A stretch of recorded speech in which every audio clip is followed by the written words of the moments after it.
ఇష్యూని క్రియేట్ చేయడానికి కాదు, కన్ఫ్యూజన్ క్రియేట్ చేయడానికి కాదు, వార్తల్లో నిలవడానికి కూడా కాదు. ముఖ్యంగా వార్తల్లో నిలవడానికి ఏదో ఎల్బీ స్టేడియంలా తూతూ మంత్రంగా వస్తాడా రాదా అనే ఉద్దేశంతో నీళ్ళల్లో దెబ్బేద్దామని కేటీఆర్ సవాల్కు సిద్ధమా అన్నాడు.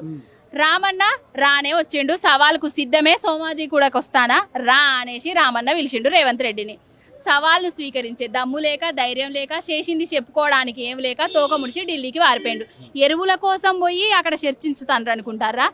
ఢిల్లీలో రాహుల్ గాంధీ అపాయింట్మెంట్ దొరకక అక్కడ ఎరువుల కోసం మాట్లాడే తెలివి లేక బాత్రూంలో కూర్చొని ఏడుతాడట.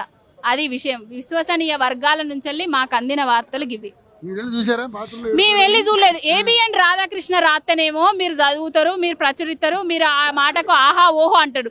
మేమేమో ఊహాతోటో లేకపోతే విశ్వసనీయ వర్గాల నుంచి మాకు అందిన సమాచారంతో మాట్లాడితేనేమో మీరు వెళ్ళి చూసిరా అంటారు. ఏందండి చర్చకు రమ్మంటాడు, చర్చకు వస్తేనేమో సిద్ధంగా లేడు, తోక ముడిచిండు, ఢిల్లీకి వారిపోయిండు. ఆయన లేకున్నా కూడా ఆయన కాంగ్రెస్ పార్టీలా నాయకులు ఉన్నారు, మంత్రులు ఉన్నారు. ఎవరన్నా ఒకరు వచ్చి రైతులకు రైతు బంధు ఇచ్చినాం, ఎంత ఇచ్చినాం, రైతు భరోసా ఇచ్చినాం, గింతిచ్చినాం అని లెక్కలు చెప్పచ్చు కదా. నీళ్లు గిక్కడి నుంచి వెళ్ళి గిక్కడికి వస్తానే, గక్కడి నుంచి వెళ్ళి గట్ల తెచ్చినాం, వరద నీటిని 3,000కు 3,000 ఉంచబోమని చెప్పినాం, చంద్రబాబు నాయుడిని 1000 జాలన్నాం అని గా ముచ్చట చెప్తే అయిపోతుండే కదా. రైతు భరోసా లేదు, రైతు బంధు లేదు, రైతులకు నీళ్లు లేవు, రైతులకు ఎరువులు లేవు, రైతులకు కరెంటు లేదు, రైతులకు నీళ్లు లేవు.